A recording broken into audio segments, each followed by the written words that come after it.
Hello friends!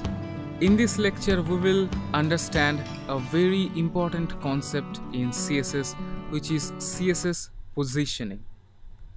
As you can see here in this page, we have a heading, we have a paragraph which is full of I like cheese, I like cheese, I like cheese. I am obsessed about cheese. Okay, then we have an image of field. Now, here you can see the markup. Here is a div with an ID of container. So everything is inside this container div, and then we have heading h1, then we have paragraph, and then the image. And here in the style, what we have mentioned already is this image, because it was pretty big. Let's take a look of how it looks without this width property. See, it's really big, it's huge. So let's uncomment it. Let's save it, come here, hit refresh. So here is our markup. And now we will understand CSS positioning. Now there are four types of positioning. The first one that I will tell you is static. All the HTML elements have default position value of static. See this heading 1, then we have this paragraph, then this image. It is the normal flow of this document, and all of these are static. If you don't mention position of an element explicitly, it will be static by default. And another thing is that all the elements with position other than static will accept top, left, right, bottom, these values. Let me show you one thing. So say for example we want to move this heading 1 50 pixel from the left. So let's try. Here is our h1. Now let's write here left 50 pixel. So what we are trying to do, we are trying to move it 50 pixel from the left. Now let's come here, hit refresh. See, nothing got changed because this is by default static, and it will not accept properties like left, right, bottom, top. But let's make it position relative. Now save it. Now let's hit refresh. Now you can see that yes, it has moved 50 pixel from the left. So what is position relative means? Its position is relative to its normal position. So what I am trying to say is that previously when this left property was not mentioned, it's here.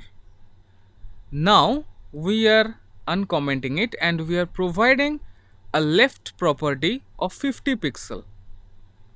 So currently it's positioned here, and now we are moving it 50 pixel from the left from its position.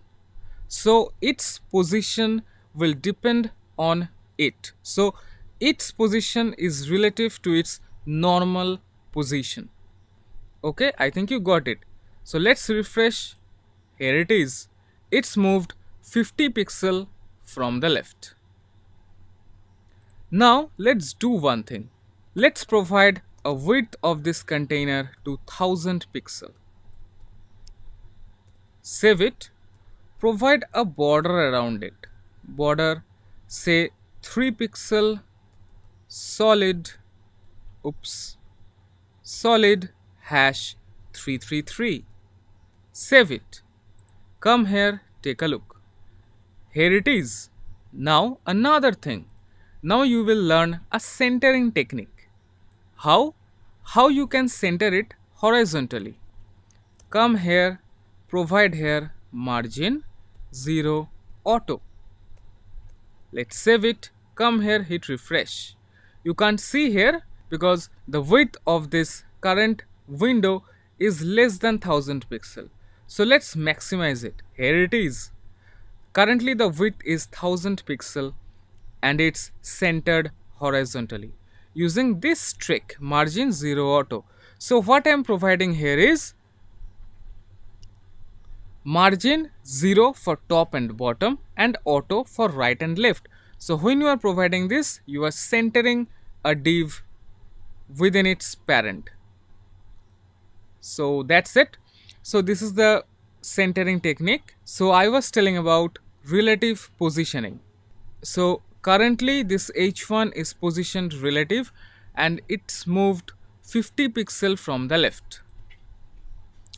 Now let's make the position absolute. Save it, come here, hit refresh.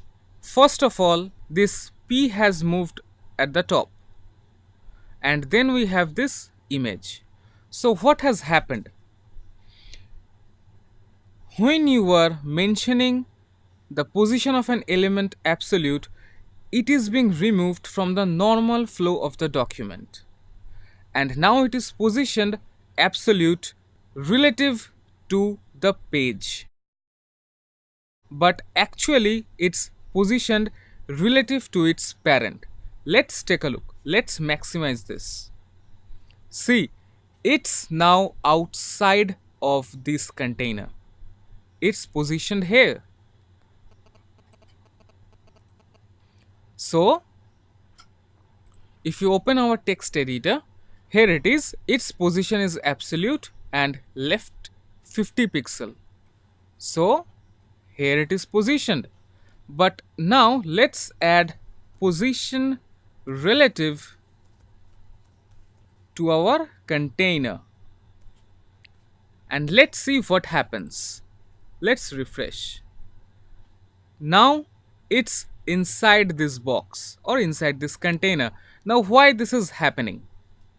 Now actually when you are mentioning an element's position absolute, its position will depend on its parent. Yes, its position is relative to its parent whose position is not static. So previously our container was static by default because we didn't mention any position property.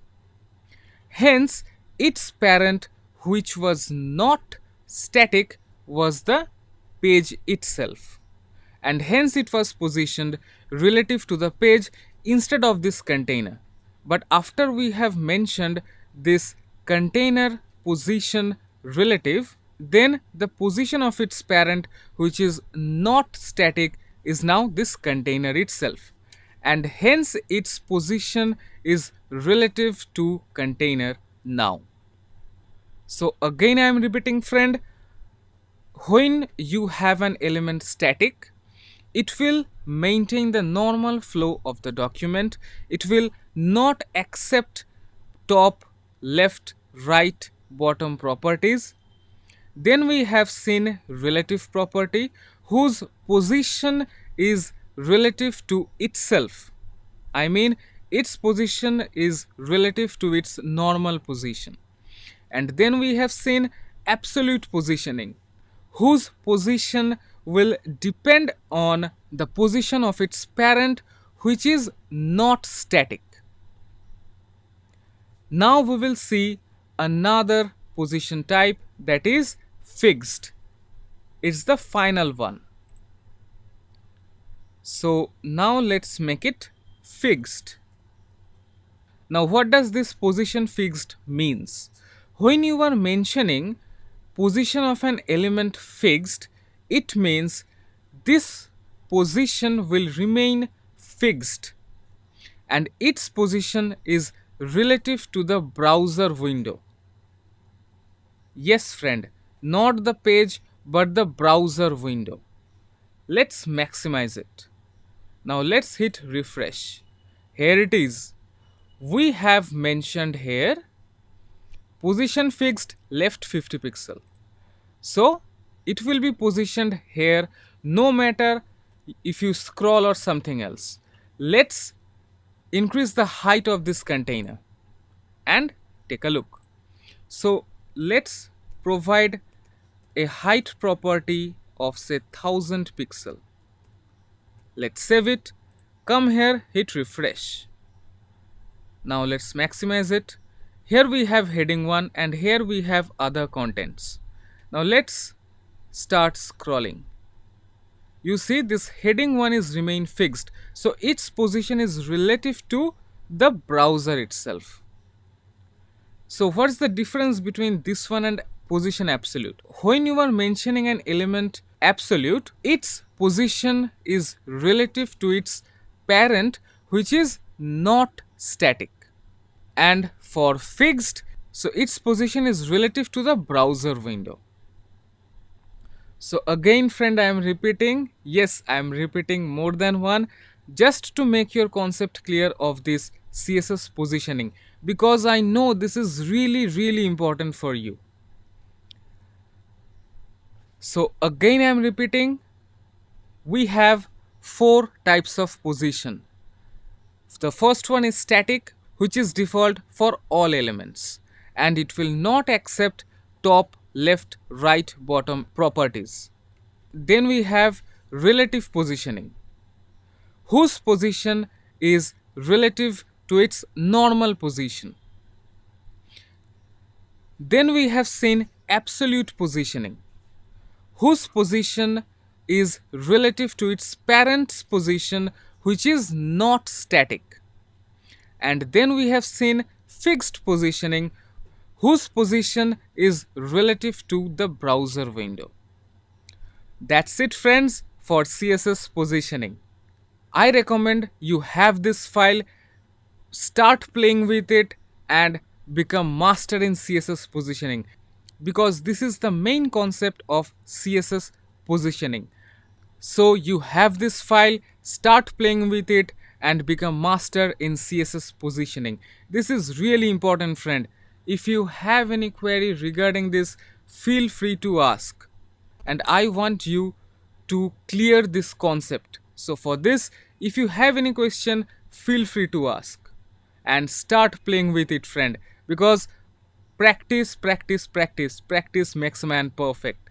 So that's it friends, see you in the next lecture. Till then, have fun, take care.